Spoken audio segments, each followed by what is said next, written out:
है inorganic chemistry की। शुरू कर दें क्या? चलो ठीक है। बस अब सुनते जाओ, बात सुनते जाओ, और आप लोगों के जो सुझाव हैं वो भी लिए जाएंगे, टेंशन मत लो, है ना। हाँ। चलो अपन बात करेंगे इनऑर्गेनिक केमिस्ट्री की, बाकी आप लोगों की सारी चली रही है, ठीक है। और इंट्रोडक्शन की तो वैसे आप लोगों की जरूरत नहीं होगी, है ना। अरे आपका, मेरा नहीं। हाँ। चलो, धीरे धीरे वो भी मिल जाएगा। अब सुनो, हिंदी माध्यम टारगेट, ठीक है। रिपीटर या फ्रेशर? फ्रेशर्स हो गया। चलो ठीक है। बस अब शांत हो जाओ, अब सुनते जाना बात को। बात करते हैं इनऑर्गेनिक केमिस्ट्री की।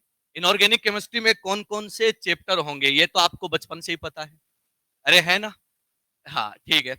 अब उसमें से सबसे पहले जो अपने को स्टार्ट करना है, अपन उसकी बात कर लेते हैं, तो ध्यान से सुनते जाना। देखो, सबसे पहली जो इंपॉर्टेंट चीज है, सबसे पहली जो इंपॉर्टेंट बात है वो क्या है कि आपको इनऑर्गेनिक केमिस्ट्री पढ़ने के लिए थोड़ा सा मेंटली प्रिपेयर रहना होगा। क्यों होगा? क्योंकि एनसीईआरटी जो है टोटली आपको उस पर फोकस करना होगा। रीजन सिंपल सा है, लास्ट ईयर का पेपर देख लो या बिफोर लास्ट ईयर का पेपर देख लो। पेपर जो है वो क्या आया था, एकदम से सिंपल सा। अरे आया था कि नहीं आया था?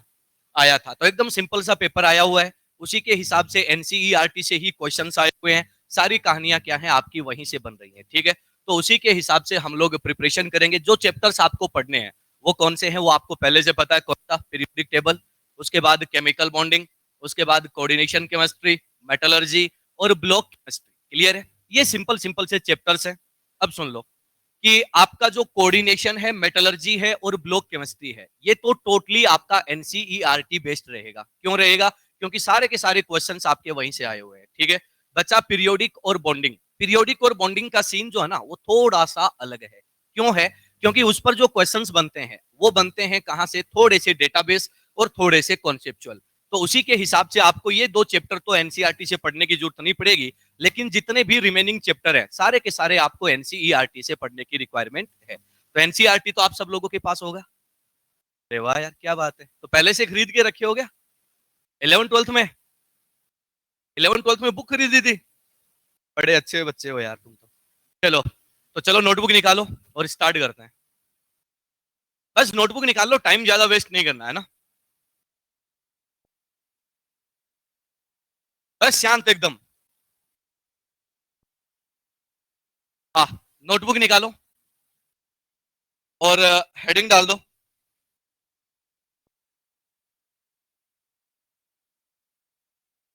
आइए पीछे वाले भैया, बैठ जाओ बेटा, बैठ जाओ। हाँ।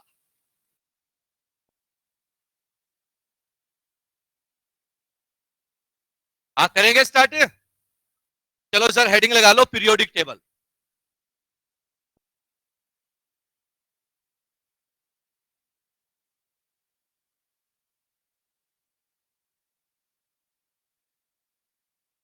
बस बस बस, आपस में खुशर खुशर नहीं। और सुनो, देखो सर, अपन बात स्टार्ट करते हैं कहां से, पीरियोडिक प्रॉपर्टीज से।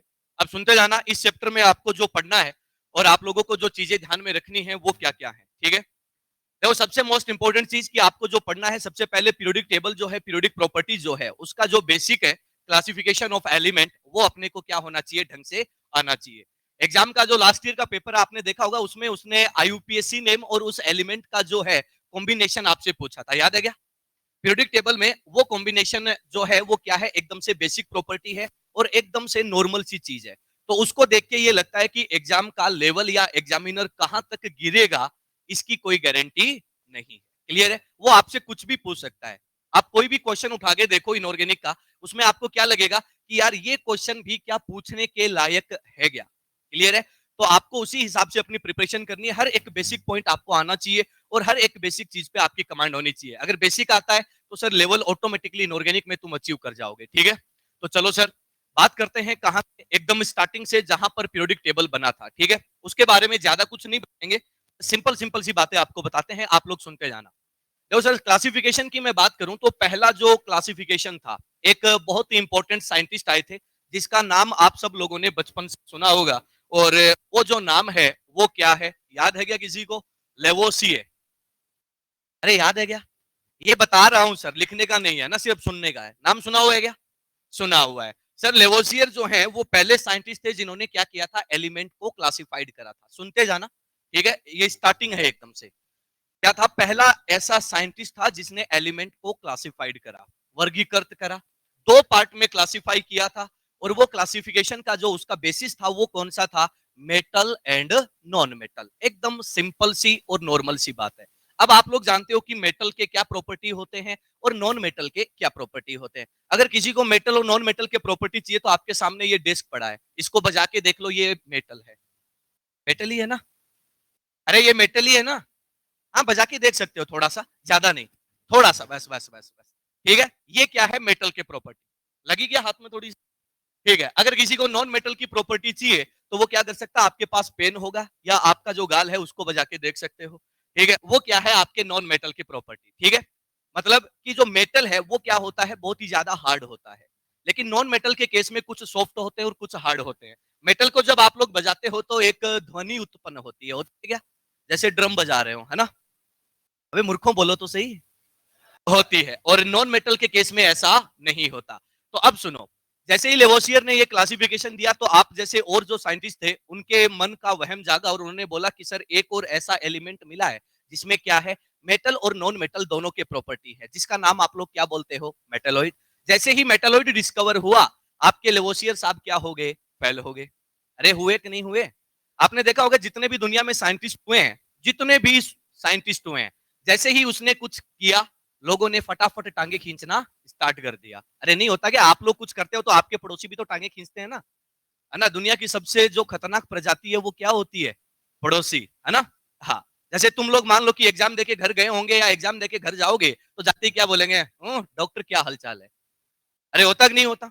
होता है। लेकिन मान लो कि तुम डॉक्टर बन गए, सेलेक्ट हो गए, तो क्या उसके बाद वो आपको डॉक्टर बोलते हैं क्या? नहीं बोलते, है ना? तो दुनिया की जो सबसे खतरनाक प्रजाति है उन्हीं में से वो प्रजाति थी जिसने क्या किया था? लेवोसिए को फेल किया था। ठीक है, अब जैसे ये फेल हुआ तो कोई आपके जैसा नया साइंटिस्ट आया। नाम आपने सुना होगा, एक बहुत ही प्यारा सा नाम था। क्या था?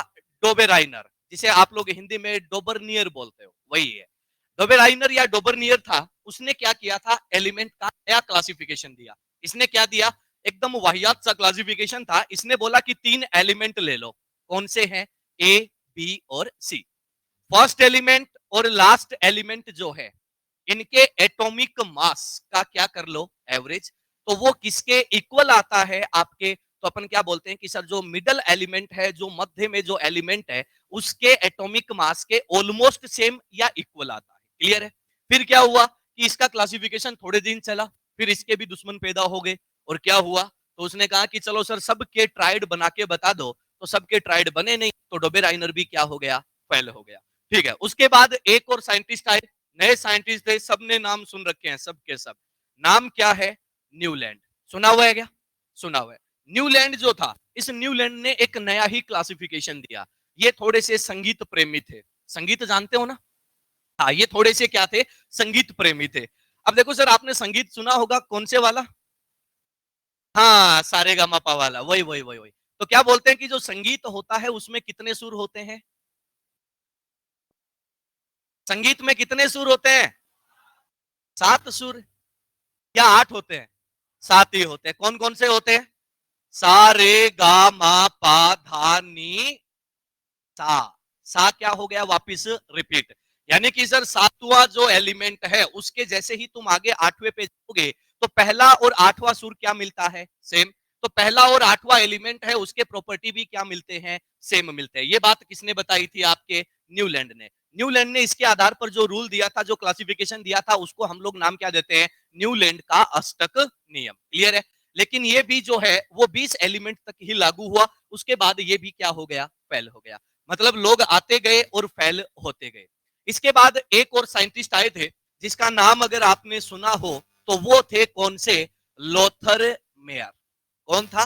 Lothar Meyer. अब सुन लो, लोथर मेयर जो है, लोथर मेयर ने क्या बनाया? एक ग्राफ बनाया। इस पर दो ही क्वेश्चन बनते हैं क्या? कि ये ग्राफ जो है वो किसके बीच में बनाया गया? तो सुनना, लोथर मेयर ने जो ग्राफ बनाया था, ये क्या है? हाँ, लोथर मेयर ने जो ग्राफ बनाया था वो ग्राफ किसके बीच में बनाया? तो सुनना, एक तो इसने लिया था एटॉमिक वॉल्यूम, और दूसरा कौन सा लिया था? तो अपन कह रहे हैं कि सर इसने लिया किसको? आपके एटॉमिक मास को। क्लियर है? अब देखो सर, एटॉमिक वॉल्यूम, आप सब एक बात जानते हो कि जितने भी एटम्स होते हैं, क्या वो एटम गोलाकार होते हैं क्या? एटम गोलाकार होता है क्या? गोलाकार नहीं होता, तो त्रिभुजाकार होता है या चतुर्भुज होता है। एटम का आकार, अरे परमाणु, एटम का मतलब गलती हो गई, एटम बोल दिया। परमाणु का आकार कैसा होता है?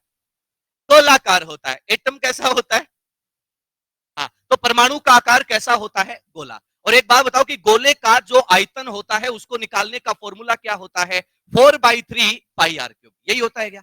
अब सुनना, आर क्या होती है यहां पर, तो अपन क्या बोलते हैं बेटा, ये होता है आपका रेडियस यानी कि त्रिज्या। अब ध्यान से सुनना, आपका जो एटम है यानी कि जो परमाणु है, वो परमाणु जो होता है उसका आकार होता है एंगस्ट्रम रेंज में। एंगस्ट्रम का मतलब होता है 10⁻⁻10 मीटर, यानी कि इतना छोटा सा पिद्दी सा तो एटम, उसकी तुम्हें क्या लेनी है? त्रिज्या। और वो त्रिज्या लेके तुम क्या निकालोगे बेटा? उसका आयतन। और वो आयतन तुम किसके साथ कंपेयर करोगे? एटॉमिक मास, परमाणुीय द्रव्यमान के साथ।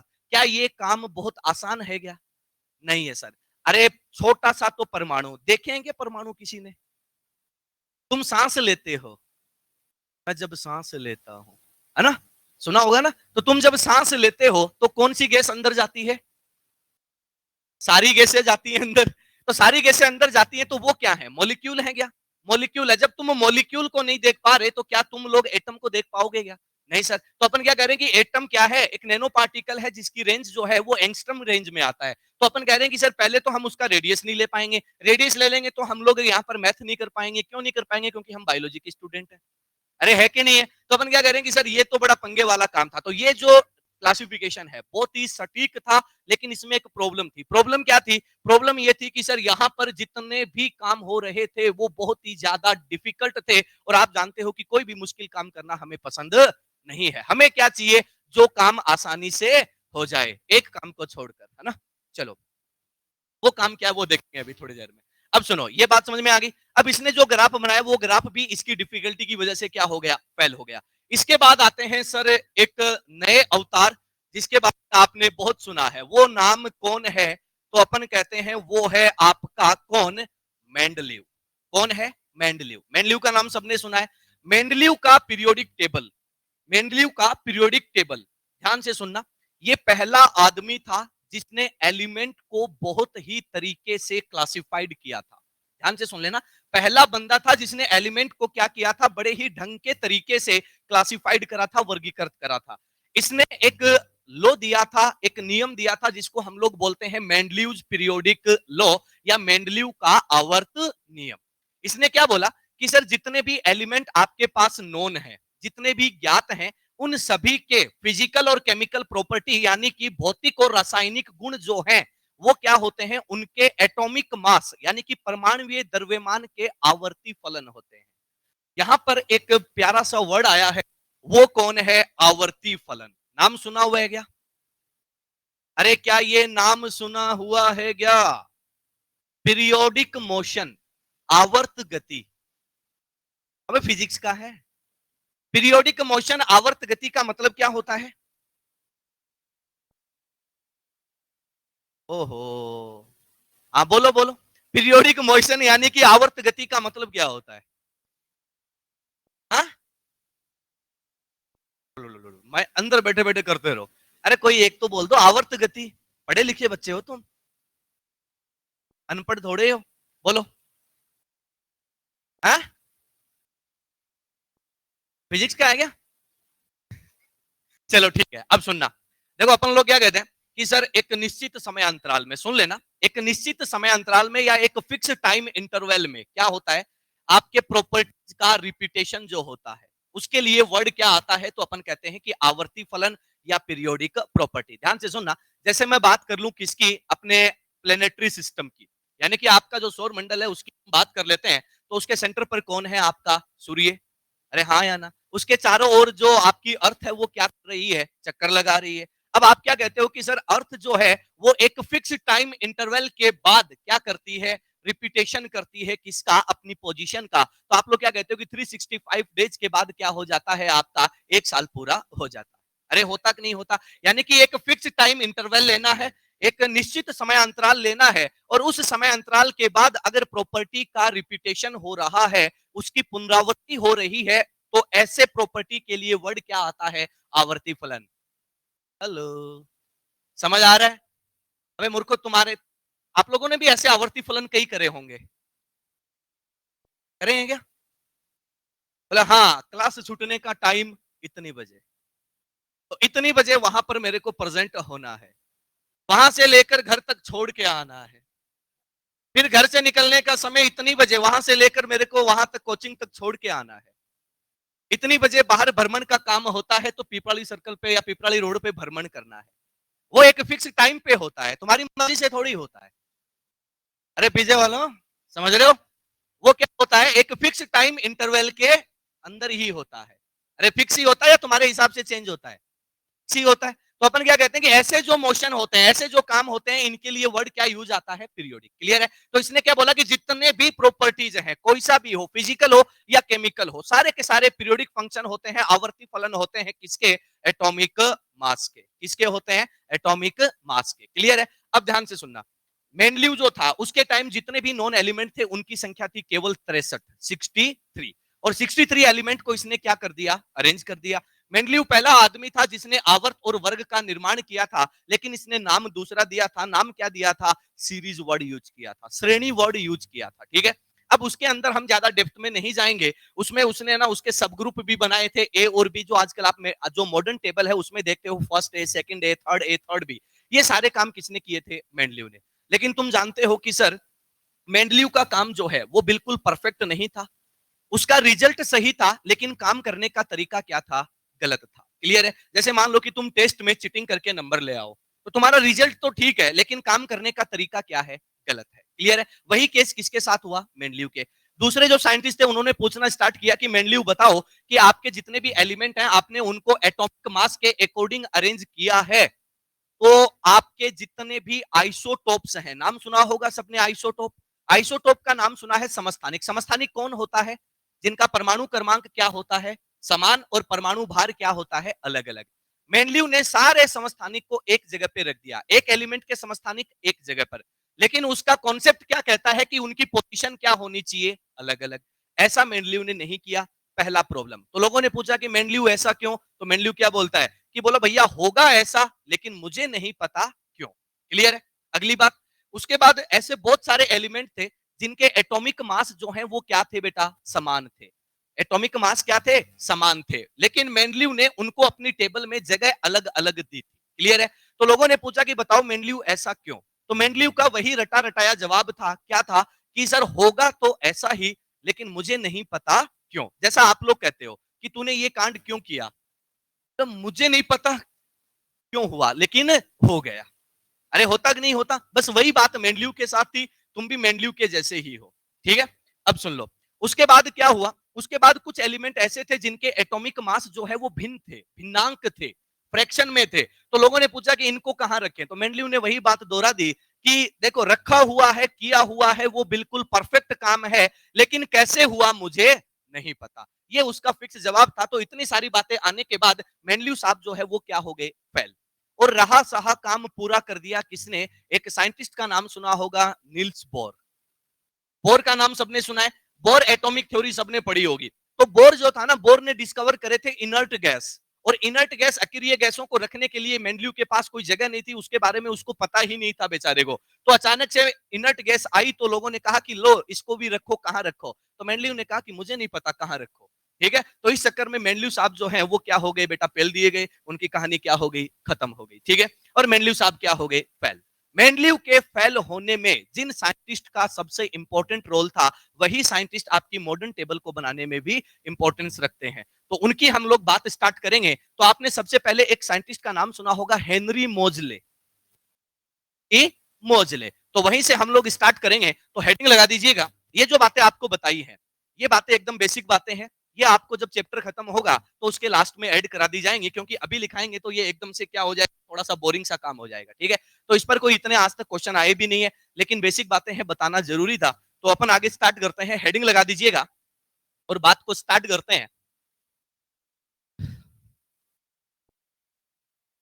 हेडिंग लगा दो और कार्यक्रम को स्टार्ट करते हैं और बात करते हैं पॉइंट की। हेडिंग है मॉडर्न पीरियोडिक टेबल।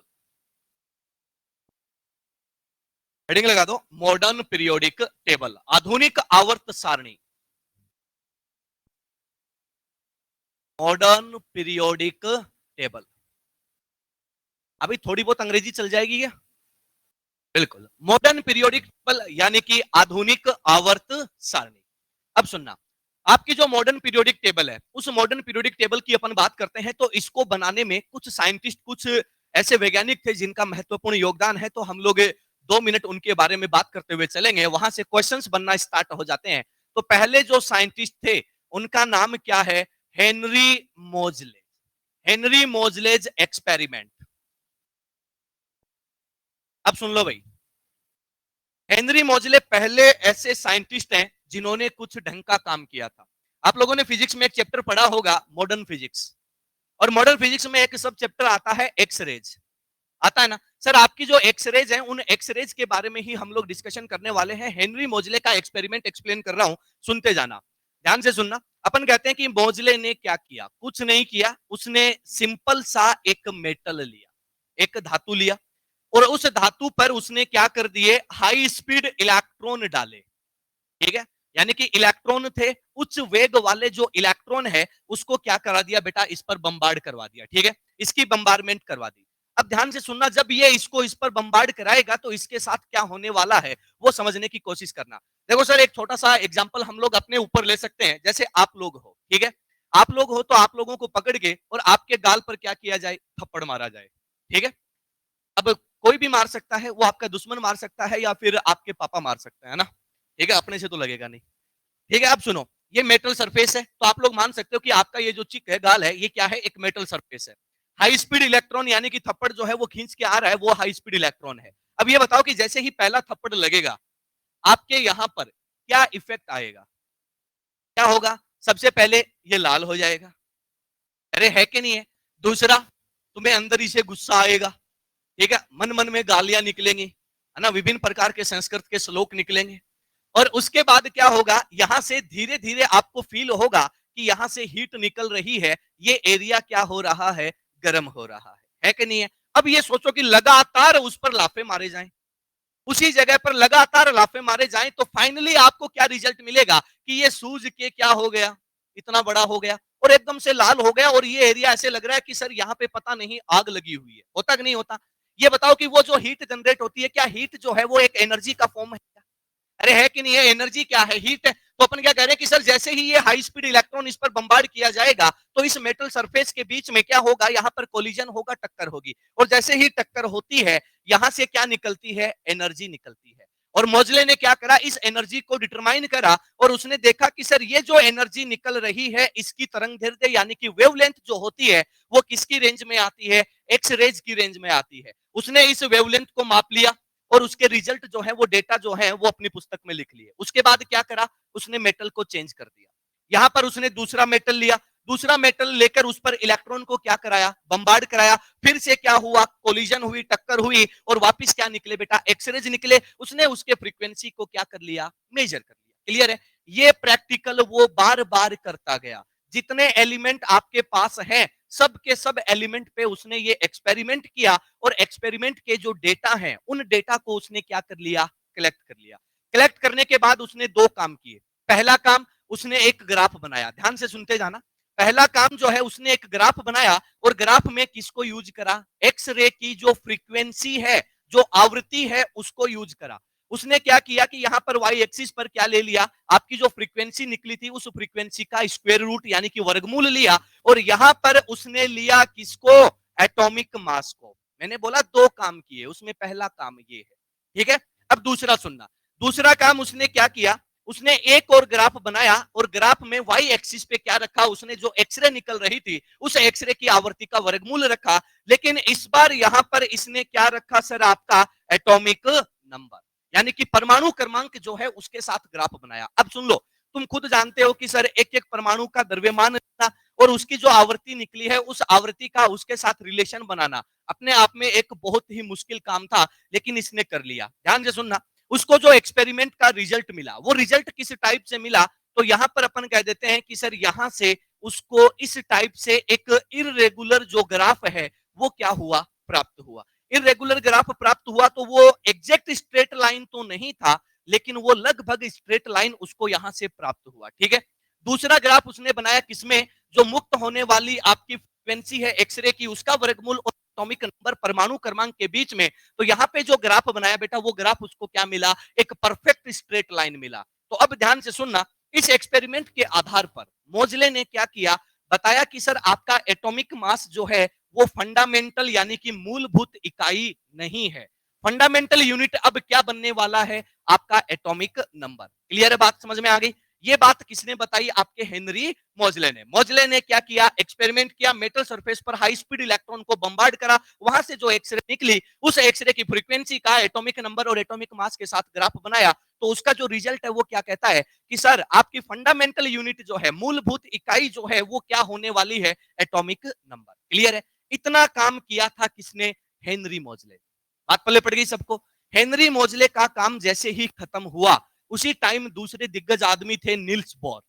बोर ने क्या किया, इस एक्सपेरिमेंट को देखा, उसने आपका जो मेंडलीव है उसके मॉडिफाइड मेंडलीव पीरियोडिक लॉ को देखा, और दोनों को ध्यान में रखते हुए एक नया लॉ बनाया जिसको हम लोग नाम देते हैं मॉडर्न पीरियोडिक लॉ, आधुनिक आवर्त नियम। जैसे मेंडलीव ने बोला कि सभी तत्वों के फिजिकल और केमिकल प्रॉपर्टी उनके एटॉमिक मास के आवर्ती फलन है, इस चीज में थोड़ा सा चेंज कर दिया क्या, कि सर जितने भी एलिमेंट हुए हैं उनके फिजिकल और केमिकल प्रॉपर्टी के आवर्ती फलन है परमाणु क्रमांक।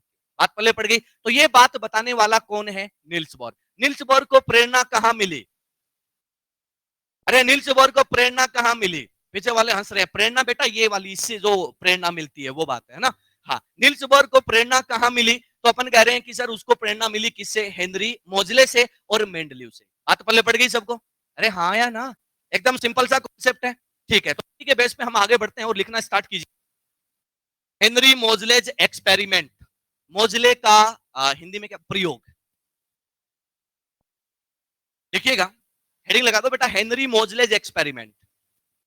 इसमें लिखो, देखो इसने इसने धातु सतह पर, थोड़ी बहुत अंग्रेजी चलेगी ना हल्की फुल्की बीच बीच में, हाँ, देखो इसने सतह पर हाई स्पीड इलेक्ट्रॉन, इसने धातु सतह पर हाई स्पीड इलेक्ट्रॉन को बम्बार्ड किया। बम्बार्ड लिख लोगे क्या, वो हनी सिंह वाला गाना याद होगा ना, हाँ वही वाला बेटा, समझ गया मैं। हाँ, बम्बार्ड, हाई स्पीड इलेक्ट्रॉन को बम्बार्ड किया, जिससे जिससे उत्सर्जित होने वाली जिससे उत्सर्जित होने वाली उत्सर्जित होने वाली एक्स रेज इससे उत्सर्जित होने वाली एक्स रेज की आवृत्ति आवृत्ति समझ गया, फ्रीक्वेंसी, एक्सरेज की आवृत्ति का अध्ययन किया, आवृत्ति का अध्ययन किया, आवृत्ति का अध्ययन किया। ठीक है, बस इतना सा बना दो और उसके बाद हम आगे बढ़ते हैं। ये वाला जो है, ताकि आपको एक आइडिया रह जाए, जब दोबारा पढ़ने बैठो तो सिर्फ ये डायग्राम देख के समझ जाओ, थ्योरी पढ़ने की जरूरत ना पड़े। ठीक है, बस ये इतनी सी बात बना दो बेटा, कि हाई स्पीड इलेक्ट्रॉन आ रहा है, धातु से टकरा रहा है और ऊर्जा देके जा रहा है। हाँ, बस रे इतनी फील मत लो रे, हाँ अभी तो बहुत कुछ होने वाला है। हाँ, देखो, हाँ क्या होने वाला है, तो इंतजार तो करो यार। हाँ, चलो आगे चले, अगला पॉइंट लिखिएगा। देखो इस आधार पर मोजले ने इस आधार पर मोजले ने इस आधार पर मोजले ने दो ग्राफ बनाए, दो ग्राफ बनाए। क्लियर है, दोनों ग्राफ बना दो, दोनों ग्राफ बना दो, दोनों ग्राफ बना दीजिए फटाफट, कि वो ग्राफ आखिर क्या है, वो क्या है ना, जल्दी बनाओ बेटा। अरे भाई इसको ना, मतलब जैसे मैंने बनाया वैसे बनाने की जरूरत नहीं है, तुम तो ऐसे बना दो चल जाएगा।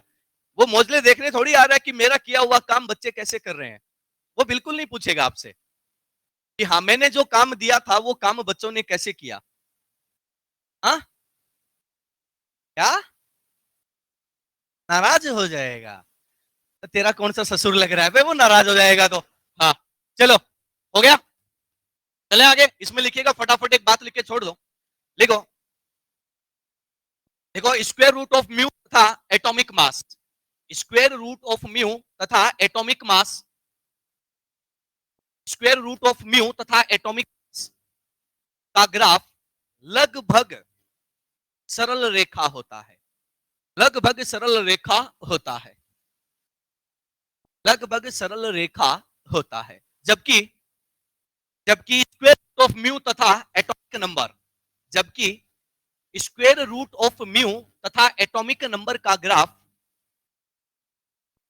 एटॉमिक नंबर का ग्राफ परफेक्ट स्ट्रेट लाइन, लिख लोगे अंग्रेजों, लिख लोगे, परफेक्ट स्ट्रेट लाइन होता है, परफेक्ट स्ट्रेट लाइन होता है। अर्थात अर्थात अर्थात तत्वों के लिए, अर्थात तत्वों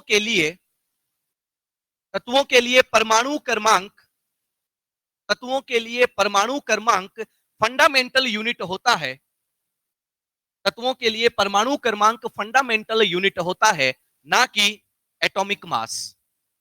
तत्वों के लिए परमाणु क्रमांक फंडामेंटल लिख लोगे क्या? हाँ फंडा समझ गए, और मेंटल दोनों को मिला दो फंडामेंटल। हाँ फंडामेंटल होता है ना कि एटॉमिक मास। क्लियर है सर? ये नील्स बोर, सोचिए आपका जो हेनरी मोजले है उसका एक्सपेरिमेंट क्या होता है, खत्म। अब हम बात करने वाले हैं नए साइंटिस्ट की, नाम है नील्स बोर। हेडिंग लगा दो। मोजले का एक्सपेरिमेंट इसलिए पढ़ाया है कि मोजले से हमें प्रेरणा मिलती है, मतलब बोर को प्रेरणा मिलती है। ठीक है, तो हेडिंग लगा दो नील्स बोर, हेडिंग लगा दो नील्स बोर। हाँ भाई लिखिएगा, इसमें सिंपल सी बात जो हमने पहले ही बता दी। नील्स बोर, वो बोर आप वाला ये बेटा, ये परमाणु वाला है ना, हाँ नया नहीं है। इसका पूरा नाम है सर नील्स बोर, है ना, तो इसमें टेंशन लेने की जरूरत नहीं है। हाँ लिखिएगा, देखो मोजले के एक्सपेरिमेंट, मोजले के प्रयोग, मोजले के प्रयोग तथा मोजले के प्रयोग तथा मेंडलीव के, मेंडलीव के मॉडिफाइड पीरियोडिक लॉ, मैं बोर्ड पे लिख दे रहा हूं बेटा, कई लोग इधर उधर देख रहे हैं। मॉडिफाइड पीरियोडिक लॉ के आधार पर, के आधार पर, के आधार पर इसने आधुनिक आवर्त नियम, के आधार पर इसने आधुनिक आवर्त नियम दिया, इसने आधुनिक आवर्त नियम दिया। हाँ भाई पहली बात, कोई भी ये नहीं कहेगा कि आधुनिक आवर्त नियम मोजले ने दिया, मोजले ने नहीं दिया। मोजले ने सिर्फ एक्सपेरिमेंट किया, बोर ने सब चीजों को ध्यान में रखकर फिर क्या किया था, आधुनिक आवर्त नियम दिया था। ये बात दिमाग में बैठा लेना, ठीक है।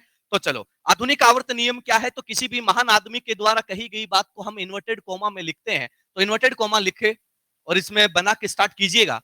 लिखो, देखो सभी ज्ञात तत्वों, सभी ज्ञात तत्वों के भौतिक और रासायनिक गुणधर्म, सभी ज्ञात तत्वों के भौतिक और रासायनिक गुणधर्म, गुणधर्म उनके परमाणु क्रमांक, उनके परमाणु क्रमांक, उनके परमाणु क्रमांक के आवर्ती फलन होते हैं।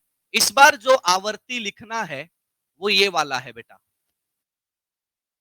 आवर्ती फलन होते हैं। क्लियर है, ये बात यहां पर खत्म होती है। चलिएगा हेडिंग लगा दो, बोरबरी, बहुत ही इंपॉर्टेंट नाम है, Bohr Bury and Rang Werner, Bohr Bury and Rang Werner's periodic table. बस फटाफट लिखते चलें सर, सिंपल सिंपल बातें हैं। Bohr Bury and Rang Werner periodic table, पीछे वालों दिख रहा है बेटा, इधर दिख रहा है सबको? ठीक है, Bohr Bury and Rang Werner periodic table.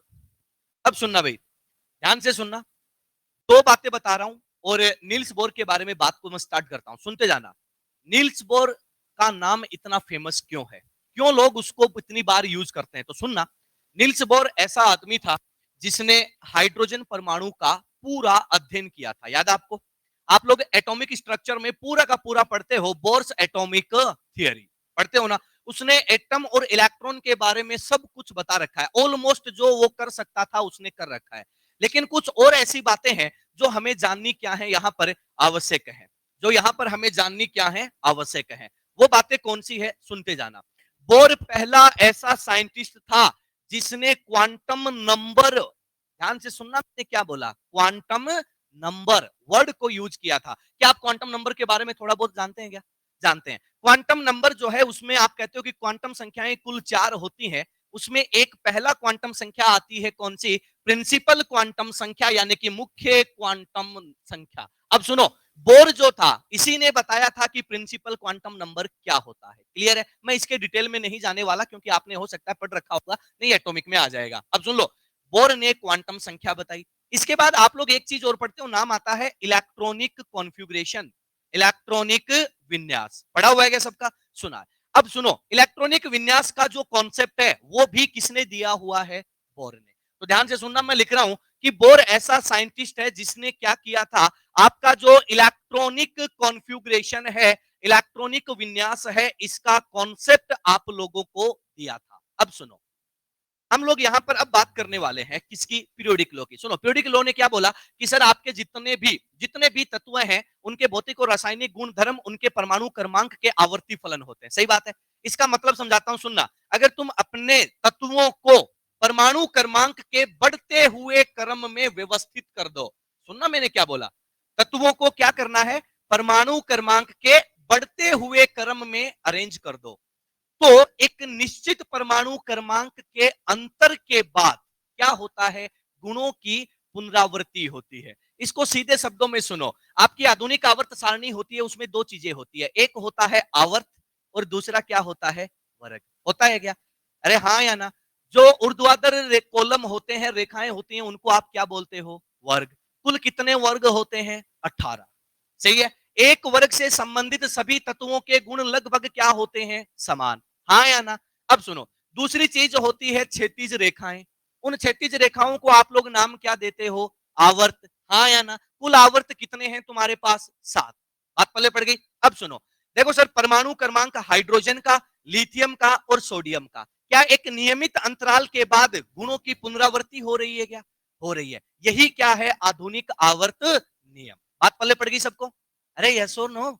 तो चले आगे। अब सुनो, अब देखो सर, इलेक्ट्रॉनिक कॉन्फ़िगरेशन का जो कॉन्सेप्ट है वो किसने दिया था? बोर ने। अब एक सिंपल सा क्वेश्चन, सर एक वर्ग से संबंधित सभी तत्वों के गुण समान होते हैं, क्यों? एक वर्ग से संबंधित सभी तत्वों के गुण समान होते हैं, क्यों? हाँ, ध्यान से सुनना। अपन क्या बोलते हैं कि एक वर्ग जो होता है उसके बाह्यतम कोश का इलेक्ट्रॉनिक विन्यास क्या होता है? समान, जिसको हम लोग नाम क्या देते हैं? जनरल इलेक्ट्रॉनिक कॉन्फ़िगरेशन, सामान्य इलेक्ट्रॉनिक विन्यास। तो एक बात बताओ कि अगर बाह्यतम कोश में इलेक्ट्रॉन समान है तो उसके बंध बनाने की प्रवृत्ति क्या होगी? समान। और अगर बंध बनाने की प्रवृत्ति समान है तो सारे गुणों का एक्सप्लेनेशन वहां से हम लोग दे सकते हैं। हाँ या ना? तो एक बात बताओ कि बाह्यतम कोश में इलेक्ट्रॉन समान है, ये बात तुम्हें कौन बताएगा? Electronic configuration. और इलेक्ट्रॉनिक कॉन्फ़िगरेशन किसने दिया है? निल्स बोर ने। तो ये बताओ कि आधुनिक आवर्त सारणी में मुख्य योगदान किसका है? निल्स बोर का। मोजले का नहीं है। अरे मोजले ने तो इतना ही बताया कि फंडामेंटल यूनिट कौन है? Atomic number. उसके आगे का पूरा कांड किसने किया है? बोर ने। बात पल्ले पड़ गई? अरे हाँ या ना? हाँ। तो चलिएगा हम यहां पर बात करते हैं किसकी। तो हमने कहा इलेक्ट्रॉनिक कॉन्फ़िगरेशन का कॉन्सेप्ट किसने दिया? बोर ने। तो अपन क्या बोलेंगे कि सर मुख्य योगदान यानी कि main contribution in modern table किसका है? तो आपने कहा कि सर इसका main contribution in modern periodic table, यानी कि आधुनिक आवर्त सारणी में मुख्य योगदान किसका है? बोर का। ये चीज याद रखना। अगली बात सुनना, यहाँ पर दो नाम और लिखे हुए हैं, कौन है? Wrong Werner. आप लोग बोलोगे बरी के बारे में कुछ नहीं बताया, तो बोर साहब जो थे इनके असिस्टेंट कौन है? बरी। अरे हाँ या ना? तो भैया जब कोई कांड होगा तो नाम किसका आता है? नेता का। अरे उसके चेले चपाटों का थोड़ी आता है। मान लो तुम 4-5 लोगों का गैंग है और पीपली रोड पे कोई कांड कर दिया, तो अब नाम किसका आएगा? जो उनको लीड कर रहा है। अरे हाँ या ना, उसी का आता है ना। तो अपन क्या कहते हैं कि भैया क्रेडिट किसको मिलता है? जो मेन आदमी होता है उसको। हमने इसको क्रेडिट दे दिया, अब बरी जाए भाड़ में, कोई मतलब नहीं। आ जाओ, रैंग वार्नर की बात बताता हूं। आपने एक चैप्टर पढ़ा होगा बेटा, कोऑर्डिनेशन केमिस्ट्री पढ़ा है क्या? कोऑर्डिनेशन केमिस्ट्री में आपने पढ़ा होगा वर्नर थियरी। वर्नर थियरी, ये वही वर्नर साहब है, ये वही वर्नर साहब है। तो सुन लो, रैंग और वर्नर ऐसे आदमी हैं जिन्होंने क्या बनाया था? Model, model of modern periodic table. यानी कि आधुनिक आवर्त सारणी का वो जो तुम मॉडल देखते हो ना, उसका जो स्वरूप देखते हो, वो किसने बनाया था? Wrong Werner. बातें क्लियर होगी? तो फटाफट इसको मार्क कर दो एज इट इज।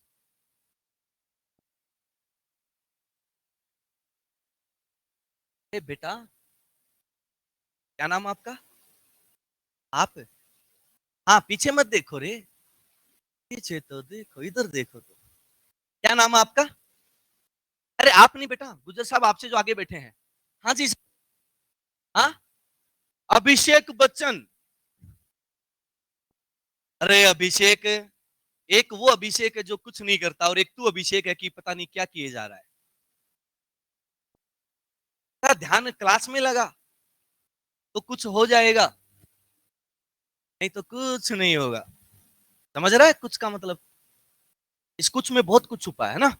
पढ़ाई पे ध्यान दो, जिंदगी संवर जाएगी। पढ़ोगे तो डॉक्टर बन जाओगे, अच्छी जगह पोस्टेड हो जाओगे, बढ़िया शादी होगी। है कि नहीं है? अरे है कि नहीं है? भैया अच्छी जगह से एमबीबीएस करोगे, अच्छे डॉक्टर बन जाओगे, अच्छा हॉस्पिटल बना लोगे, या फिर अच्छी पोस्ट पे काम करोगे तो शादी बढ़िया हो जाएगी, लाडी और गाड़ी अच्छी आ जाएगी। नहीं तो फिर साइकिल पे बैठा के घूमते रहना। है कि नहीं है? हाँ, तो ध्यान कहाँ पे लगाएं आप? यहाँ पर लगाएं। चलो सर, हो गया। हाँ, अब एक काम करते हैं। दो छोटी छोटी बातें जो मैंने बोली, क्या कि परमाणु क्रमांक के बढ़ते हुए क्रम में जब तुम अरेंज करोगे तो प्रॉपर्टी में क्या आती है? सिमिलरिटी। और सिमिलरिटी का कारण क्या है भाई? ये कोष में इलेक्ट्रॉन की संख्या। और ये संख्या के बारे में किसने बताया? बोर ने। और तो बोर क्या है? यहाँ पे सर्वे सर्वा है। तो अगला पॉइंट लिखना स्टार्ट कीजिए।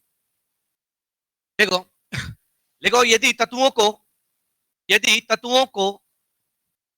तत्वों को उनके परमाणु क्रमांक के यदि तत्वों को उनके परमाणु क्रमांक के बढ़ते हुए क्रम में यदि तत्वों को उनके परमाणु क्रमांक के बढ़ते हुए क्रम में व्यवस्थित किया जाए, यदि तत्वों को उनके परमाणु क्रमांक के बढ़ते हुए क्रम में व्यवस्थित किया जाए, तो परमाणु क्रमांक के निश्चित अंतराल के पश्चात तो परमाणु क्रमांक के निश्चित अंतराल के पश्चात पश्चात तत्वों के गुणों में पुनरावृत्ति होती है।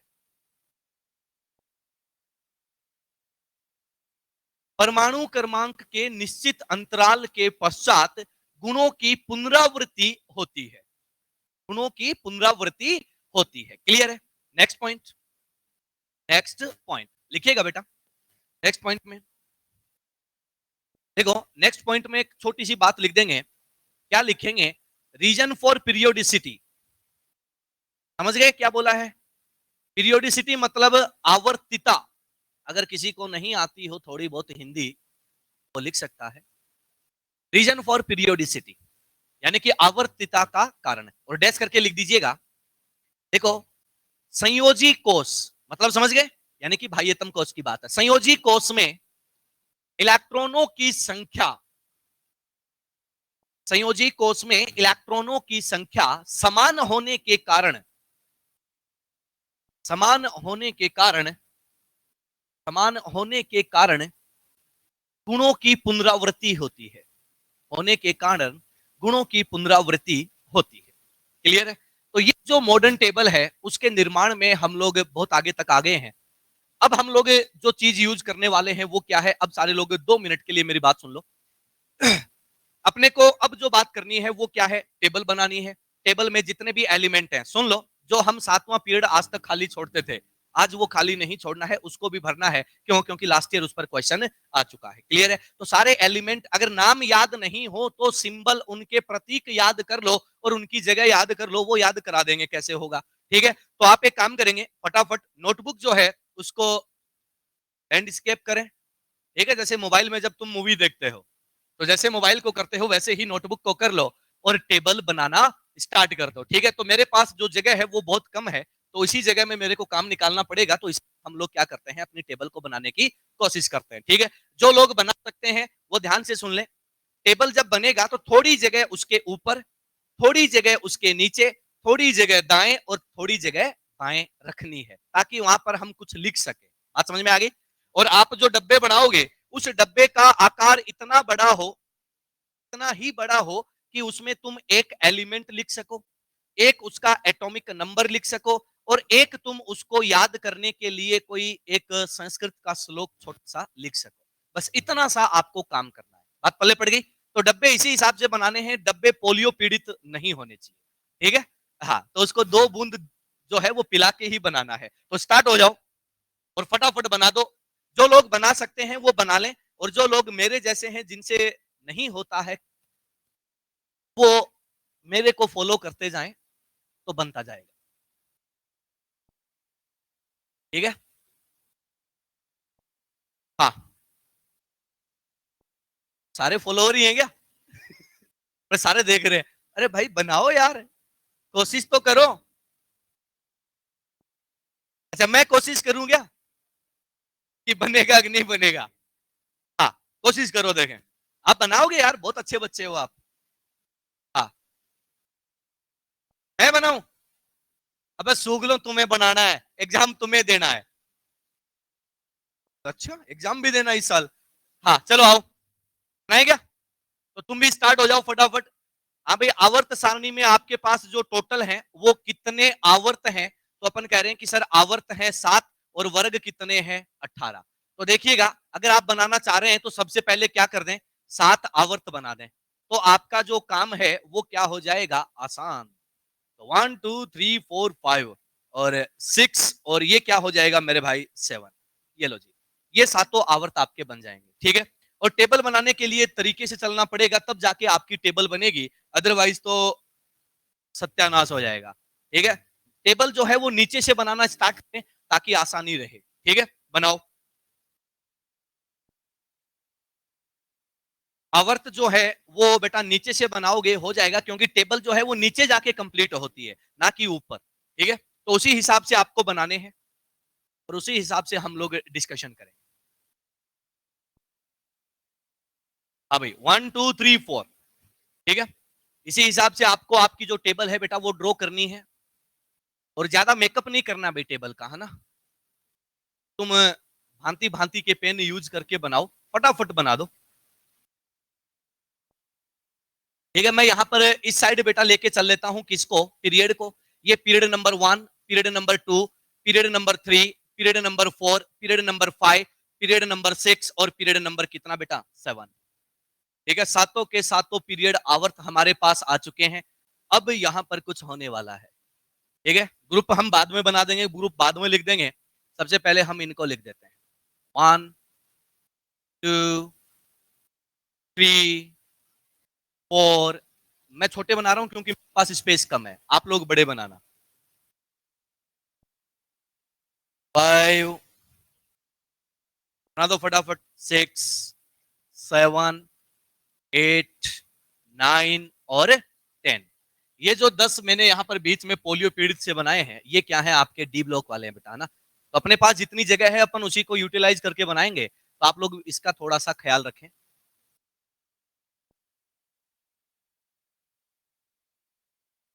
1 2 3 4 5 और 6। तो जी भैया, अपनी टेबल तो कंप्लीट है। नहीं हो पा रही? कोशिश करो बेटा, कोशिश करके तो लोगों ने पता नहीं क्या क्या कर दिया। हाँ, हाँ भाई, देखो सर, ये है आपके पीरियड और ये कौन है, आपके ग्रुप। आप जानते हो टोटल 18 ग्रुप होते हैं। ये कौन सा है, फर्स्ट, ये सेकंड, ये थर्ड, ये 4, ये 5, ये 6 7 8 9 10 11 12, और ये आपका 13, ये आपका 14 15 16 17 और 18। अगर मैं ए और बी में मॉडर्न टेबल के हिसाब में चलूं तो अपन फर्स्ट को क्या बोल देते हैं, फर्स्ट ए, इसको क्या बोल देते हैं, सेकंड ए, और इसको बेटा बोल देते हैं कौन सा, थर्ड ए, इसको बोल देते हैं फोर्थ ए, इसको बोल देते हैं फिफ्थ ए, इसको बोल देते हैं सिक्स्थ ए, इसको बोल देते हैं सेवंथ ए, और इसको बोल देते हैं जीरो ग्रुप, शून्य समूह। ठीक है। और अगर यहां पर मैं बी की बात करूं तो इसको बोला जाता है फर्स्ट बी और इसको सेकंड बी। ये आपका लिया गया है कहां से, मेंडलीव टेबल से लिया गया है, ए और बी। बात समझ में आ गई। और तुम जब एनसीईआरटी उठाओगे तो वहां पर ए और बी अलग है। जो मैं लिख रहा हूं वो जो मेंडलीव टेबल है उसके हिसाब से है, और एनसीईआरटी वाला जो सीएएस सिस्टम है उसके हिसाब से है। गलत कोई नहीं है, सारे के सारे सही है। ठीक है, आ जाओ। अगर आपने ऐसा सुना हो कि वो गलत है तो वो बात गलत है, तो लिखा गया सही है। 4B, 5B, ये 6B, ये 7th B, 8, 9, 10 को मिलाकर एक साथ क्या बोल देते हैं, 8th ग्रुप। ठीक है।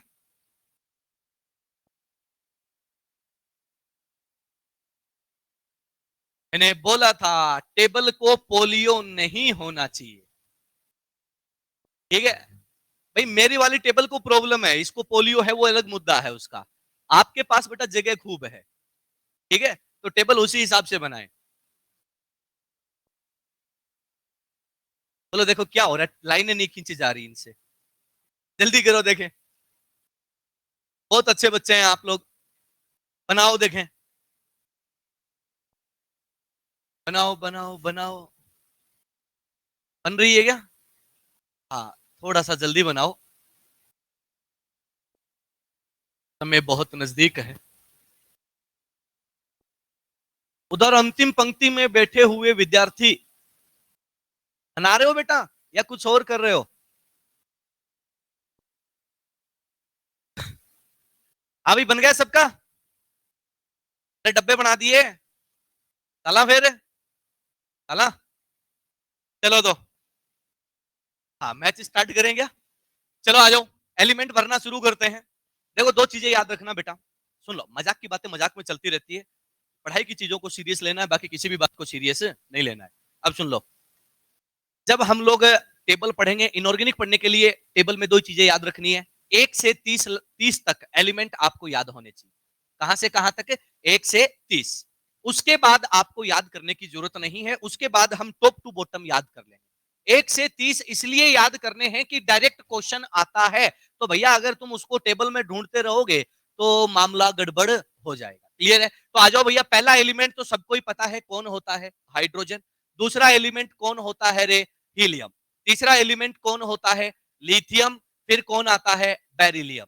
फिर कौन आता है, boron, carbon, nitrogen, oxygen, fluorine और नियोन।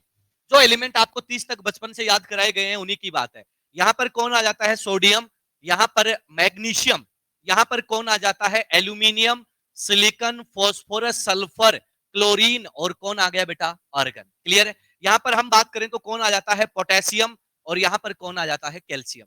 यहां पर आप लोग क्या बोलते हो कि कौन कौन स्टार्ट हो गया, D block, scandium, titanium, vanadium, chromium, manganese, iron, cobalt, निकल, कॉपर और जिंक। बस सर, इतने ही याद रखने हैं, और ये मेरे हिसाब से सबको याद है ना, कोई दिक्कत नहीं है। तो अब आ जाओ, अब आपको एलिमेंट याद रखने हैं कैसे, टॉप टू बॉटम। तो सुन लो sir, hydrogen, lithium, sodium, potassium, ये रुबीडियम, ये सीजियम, और ये कौन है, फ्रेंड्स। इनको याद रखने का तरीका जो हम लोग करते आए हैं, आपको पहले से पता है, कैसे याद रखते हो, हेलिना की रब से फरियाद। तो चलो मैं लिख देता हूं, कोई हो सकता है मेरे जैसा बच्चा हो उसको ना आता हो, हेलिना की रब से फरियाद। ठीक है। देखो सर, ये जो 7th पीरियड का एलिमेंट है ये हमें पहले से याद है। ठीक है। उसके बाद हम बात करते हैं बेरिलियम, मैग्नीशियम, कैल्शियम, यहां पर स्ट्रोंटियम, यहां पर बेरियम, और यहां पर कौन आता है, रेडियम। सबको पता है कैसे याद रखते हैं रे बेटा, मांगे हैं, अच्छा, कन्या सुंदरी जी है। हाँ बेटा, सुंदरता मन की होती है। हाँ, कन्या सुंदर और बाप राजी। अब ऐसे किस्मत वाले होते हैं जिनके बापू राजी हो जाते हैं ना। चलो, मतलब मेरे साथ क्या हुआ वो बताना जरूरी है क्या? क्यों भाई, ये सिलेबस का पार्ट है। हाँ, हाँ, जब तुम्हारी शादी हो जाएगी तुम्हें भी पता चल जाएगा कि जिंदगी में वैलेंटाइन नहीं नाग पंचमी आती है। हाँ, आ जाओ, चले आगे। ये किसकी बात है, तो अपन ने कहा कि सर इसकी बात है। अब सुन लो ध्यान से। अब जो मैं बताने जा रहा हूं वो सेवंथ पीरियड के एलिमेंट को भी हम लोग साथ में लेके चलेंगे, तो उसी के हिसाब से आपको याद रखना है। बोरॉन, एल्यूमिनियम, गैलियम, इंडियम और थेलियम। ठीक है। और सर यहां पर जो एलिमेंट आता है वो है NH। नाम नहीं पढ़ना, नाम याद करना ही नहीं है, नहीं होगा, बहुत गंदा नाम होता है इसका। ठीक है, तो सुनो, याद कैसे रखना है वो सुन लो। बाल गणेश, बाल गणेश, रुक जाओ रे, इन्हें, हाँ, बाल गणेश इन्हें तेल नहीं लगाएंगे। हाँ, रुक जा बेटा, थोड़े दिन रुक, तेल भी लगेगा। हाँ, बाल गणेश इन्हें थाईलैंड में, अबे आजकल तेल कौन लगाता, तेल से सब्जी बनती है। आजकल लोग बालों में सीरम जेल वो लगाते हैं यार। ध्यान दे, बाल गणेश इन्हें थाईलैंड, अरे सुन लो यार, इन्हें थाईलैंड में, क्या है, थाईलैंड में नहीं मिलेंगे। याद रह जाएगा। अरे हाँ या ना, क्या है, बाल गणेश इन्हें थाईलैंड में नहीं मिलेंगे। ठीक है, वो टाइम गया जब वो बैंगन आलू गाजर थैला होता था ना, वो मामला यहाँ नहीं बैठेगा। ठीक है, बाल गणेश इन्हें थाईलैंड में नहीं मिलेंगे, मेरे हिसाब से याद हो जाएगा। ठीक है, गणेश जी के पिताजी का क्या नाम है, अरे क्या नाम है, शिव भगवान या शंकर भगवान, अरे हाँ या ना। तो वो इनको ढूंढने हैं, ध्यान दे दो ना, बाल गणेश इन्हें थाईलैंड में नहीं मिलेंगे। ठीक है, तो इनको ढूंढने के लिए घर वाले कहां पर जाएंगे, तो अपन क्या बोलेंगे, काशी गए शंकर प्रभु। और शंकर प्रभु आजकल उड़ के नहीं जाते, किसमें जाते हैं, फ्लाइट में। किसमें जाते हैं, फ्लाइट में। बात समझ में आ गई, अरे हाँ या ना। ठीक है, चलो आ जाओ। Nitrogen, phosphorus, arsenic, antimony, bismuth, ये लो जी सर। अबे वो टाइम गया बे। सुनो, ये वाला थोड़ा सही ठीक ठाक लगा, नई पड़ोसन, फेल नहीं लेनी है और बात को समझना है। नई पड़ोसन, ऐश्वर्या, ऐश्वर्या से भी ब्यूटीफुल, अपनी अपनी किस्मत है। नई पड़ोसन, ऐश्वर्या से भी ब्यूटीफुल, और अब गंद फैला देते हैं मोटर कार। क्या है, मोटर कार। ठीक है, क्या हुआ, मतलब एकदम से तुम्हारे अरमान मिल गए।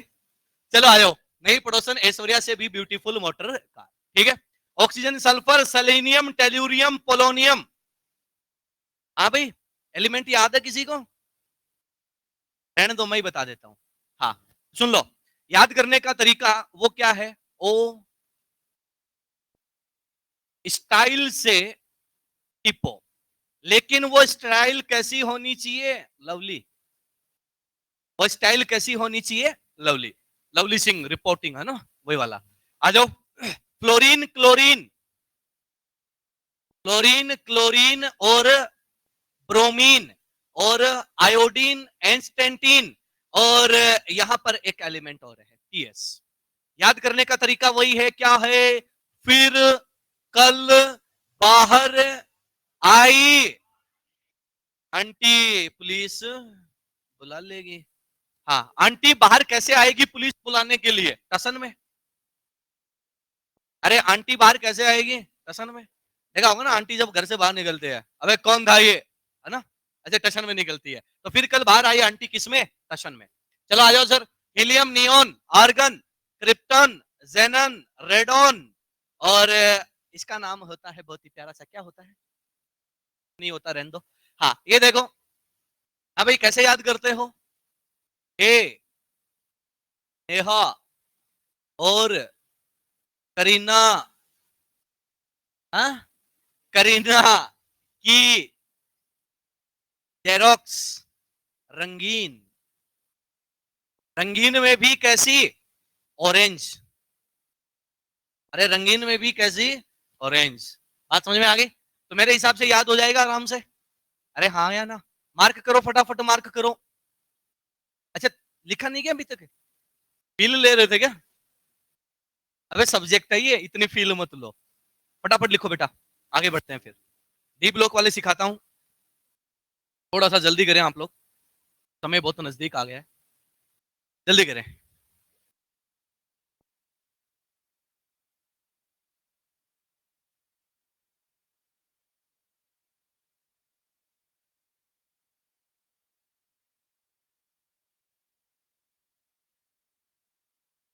फटाफट मार्क कर दो। देखो सर, ये इसलिए याद रखने हैं कि जो नीचे वाले एलिमेंट हैं, सॉरी, हाँ, नीचे वाले जो एलिमेंट है बेटा, वो आजकल एग्जाम में पूछे जाने लगे हैं। तो 4 एलिमेंट आए थे इस साल, तो हमें याद रखने हैं कि उनकी पोजीशन जो है वो कहां पर है। नाम याद नहीं भी होगा तो क्वेश्चन हो जाएगा सब, ठीक है। और जब एक बार सिंबल याद हो जाएगा, उसकी पोजीशन याद हो जाएगी, तो नाम भी याद हो जाएगा। वो दिन याद करो जब तुम्हें हाइड्रोजन का नाम ही याद नहीं होता था, 20 तक एलिमेंट भी मास्टर मार मार के याद करवाता था, है कि नहीं है? और आज तुम्हें इतने सारे एलिमेंट याद हैं, तो दुनिया में इससे बड़ा अचीवमेंट किसी के लिए कुछ हो सकता है क्या? नहीं हो सकता ना। तो आप लोग तो महान हैं। चलो, डी ब्लॉक वाले चिपका दूं क्या? चलो स्टार्ट हो जाओ। तो इसको हटाना पड़ेगा, तभी डी ब्लॉक आएगा बेटा, अदरवाइज तो डी ब्लॉक पहुंचेगा ही नहीं यहाँ पे, क्योंकि जगह बहुत कम है और आपको दिखेगा भी नहीं।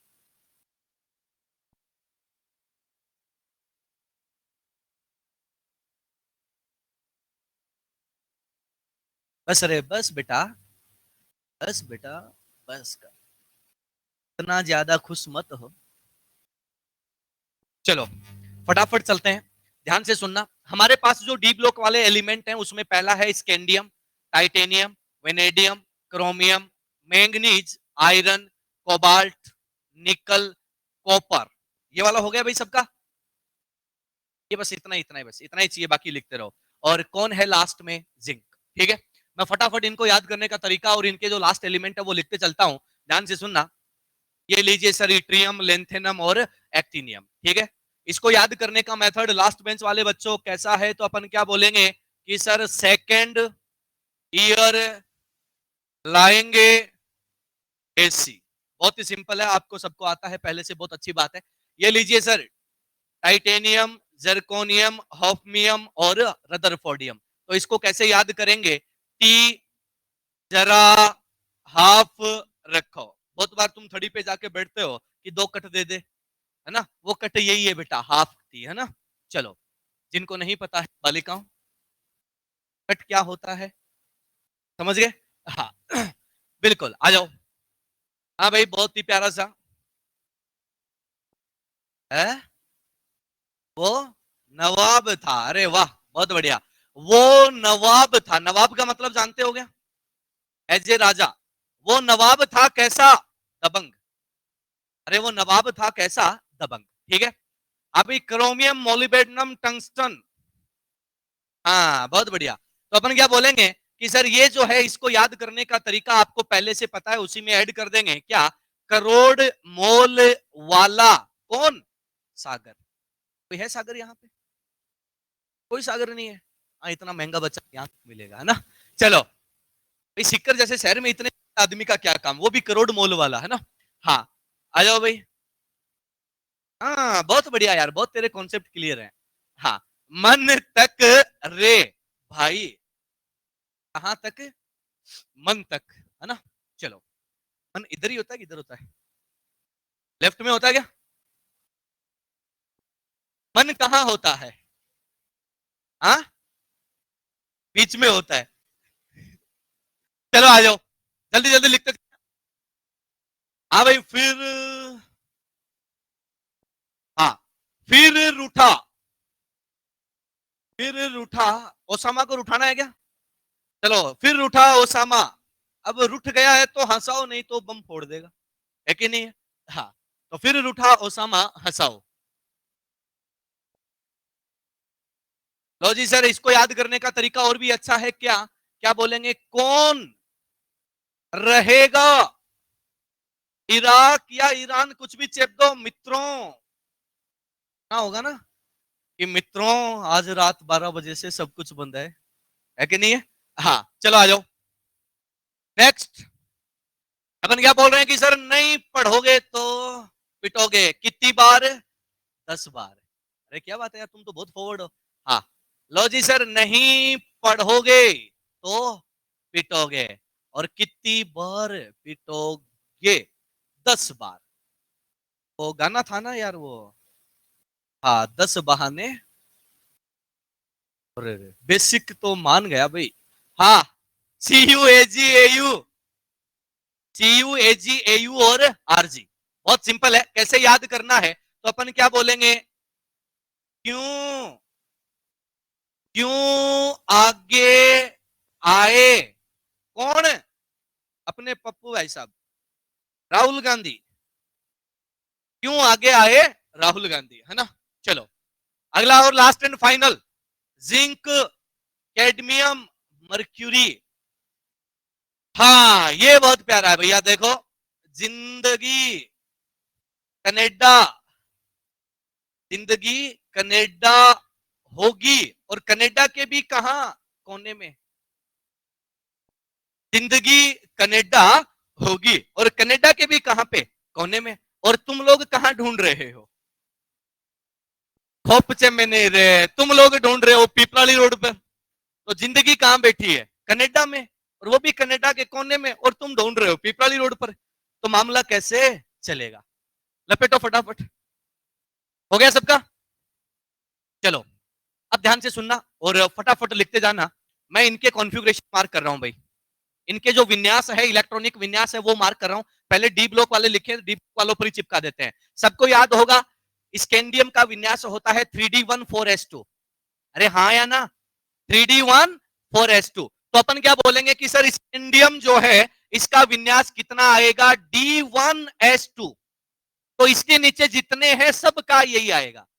और क्या आएगा वो हम अगले लेक्चर में देख लेंगे। इसमें क्या आएगा? D2s2। फटाफट मार्क कर दो। इसका कितना आ जाएगा? D3s2। ये आ जाएगा D5s1। इलेक्ट्रॉनिक कॉन्फ़िगरेशन के एक्सेप्शंस आ गए हैं बीच में। D5s1 बेटा ये कितना? D5s2। ये D6s2, ये D7s2, ये D8s2, ये D10s1 और ये D10s2। अब सुन लो भैया, टी ब्लॉक में भर भर के एक्सेप्शन भरे पड़े हैं। सारे एक्सेप्शन मैं एक साथ मार्क कर देता हूं, सुन लीजिएगा। आपने जो टेबल बनाया है उस टेबल में ध्यान से सुन लो। ये जो है यहां पर, ये है आपके डी ब्लॉक के इलेक्ट्रॉनिक कॉन्फ़िगरेशन के एक्सेप्शन। ठीक है? अरे हाँ या ना? ये जो मैंने यहां पर इसमें बंद किया है, ये क्या है? डी ब्लॉक के इलेक्ट्रॉनिक कॉन्फ़िगरेशन के जो एक्सेप्शन है, उन एक्सेप्शन की बात है। और फटाफट मार्क कर दो कि कौन सा क्या होगा। समझ गए क्या? इसमें दो और बचे हुए हैं। रे कौन से? सेकंड ईयर लाएंगे एससी में। लेंथेनम और actinium R D block exceptions. ये डी ब्लॉक के इलेक्ट्रॉनिक विन्यास के अपवाद हैं। अपवाद का मतलब एक्सेप्शन। किसके अपवाद? N+L रूल के, आफबो प्रिंसिपल के अपवाद हैं। क्या होता है, कैसे होता है, अगले लेक्चर में हम देख लेंगे, वो कोई दिक्कत नहीं है। हो गया इतना? अब सुन लो, इसमें सिर्फ मैं एक काम कर रहा हूं, मैं प्लेटिनम को 2 स्टार लगा रहा हूं। तुम भी लगा लो, प्लेटिनम को 2 स्टार लगा लो, बाकी किसी को स्टार लगाने की जरूरत नहीं है। और 2 स्टार का मतलब क्या है वो भी लिख लो। 2 इलेक्ट्रॉन एक्सेप्शन। 2 इलेक्ट्रॉन एक्सेप्शन यानी कि 2 इलेक्ट्रॉन का अपवाद है। सारे एलिमेंट का कॉन्फ़िगरेशन एक साथ कल ही बता दूंगा, एक स्टेप में कंप्लीट हो जाएगा, आपको बिल्कुल भी प्रॉब्लम नहीं होगी। बोला इतना क्लियर है सबका? एक्सेप्शन समझ में आ गए? ठीक है, जितने भी इसमें बंद हैं सब में एक इलेक्ट्रॉन का एक्सेप्शन है, लेकिन इसमें कितने का है? 2 का। चलो आ जाओ। Sorry sorry sorry sorry sorry sorry sorry sorry sorry, इसमें लगाओ रे, पैलेडियम है नॉट प्लेटिनम। प्लेटिनम तो एक का ही है। हाँ ठीक है, इस पे लगाना है बेटा पैलेडियम पर। गलती से प्लेटिनम पर लग गया, पैलेडियम पर लगा दे। ठीक है, अब आ जाओ। अब एक कार्बन फैमिली का विन्यास लिख रहा हूं, S2P1। बोरोन गायब हो गया क्या? कार्बन फैमिली का S2P2 और बोरोन पे लिख दो S2P1। बोरोन पे लिख दो S2P1 और कार्बन पर लिख दो S2P2। नाइट्रोजन पर कितना आ जाएगा? S2P3। इस पर कितना आ जाएगा? S2P4, S2P5 और S2P6। फटाफट मार्क कर दो। हो गया क्या? चलो आ जाओ भैया इधर, फर्स्ट और सेकंड ग्रुप पर आ जाओ। फर्स्ट ग्रुप पर लिख दो S1, फर्स्ट ग्रुप हाइड्रोजन वाला जो ऊपर है ना उस पर लिख दो S1, और बेरिलियम वाले के ऊपर लिख दो S2। तब बता दूंगा, टेंशन मत लो। और मेरे हिसाब से बहुत सारे बच्चे तो समझ भी गए होंगे कि इसका मतलब क्या है। ठीक है, इतना क्लियर है। आपके इलेक्ट्रॉनिक विन्यास भी हो गए, इलेक्ट्रॉनिक विन्यास के जो अपवाद हैं वो भी हो गए। कल इनको डिटेल में समझा दिया जाएगा कि इनके साथ क्या हुआ है और क्या नहीं हुआ। चलो फर्स्ट ग्रुप के ऊपर लिख दो, क्या हुआ? हाँ लिखे क्या? लिखो, फर्स्ट ग्रुप के ऊपर जगह है क्या? जगह है तो लिख देना, नहीं ना अलग से लिख दो, कोई दिक्कत नहीं।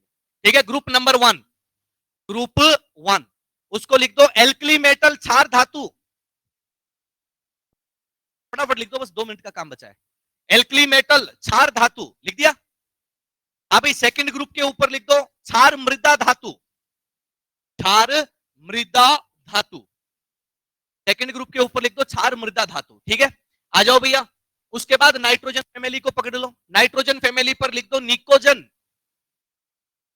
नाइट्रोजन फैमिली पर लिख दो क्या? निकोजन, PNICOGEN, निकोजन लिख दिया। ऑक्सीजन फैमिली पर लिख दो बेटा चैल्कोजन। इनका मतलब कल बता दूंगा, टेंशन मत लेना बेटा। ठीक है, आज टाइम कम है तो कल बता देंगे। चैल्कोजन, चैल्कोजन के बाद में कौन है बेटा आपका? फ्लोरीन वाला, उसके ऊपर लिख दो हेलोजन, हेलोजन। उसके बाद 18th वाला है, उस पर लिख दो नोबल गैस, नोबल गैस, या फिर क्या लिख दो बेटा? Inert gas. ठीक है, इन सब का मतलब, मीनिंग, और एफ ब्लॉक जो है वो एलिमेंट, और एफ ब्लॉक के जो विन्यास हैं और जितने भी एक्सेप्शन है, सब के एक्सेप्शंस आपको याद करवा दिए जाएंगे। लेकिन उसके लिए आपको कल तक का इंतजार करना पड़ेगा। ठीक है, तो कल हम इसके आगे की बात करेंगे, और ये जो पॉइंट आज हमारे रह गए हैं इन पर हम लोग क्या करेंगे? डिस्कशन करेंगे। ठीक है, तो चलिएगा, मिलते हैं। कोई डाउट किसी को? अरे कोई दिक्कत, कोई दिक्कत नहीं है, चलो ठीक है, फिर मिलते हैं कल। क्या आए? और ये अल्बर्ट आइंस्टाइन कौन है? Give me your introduction.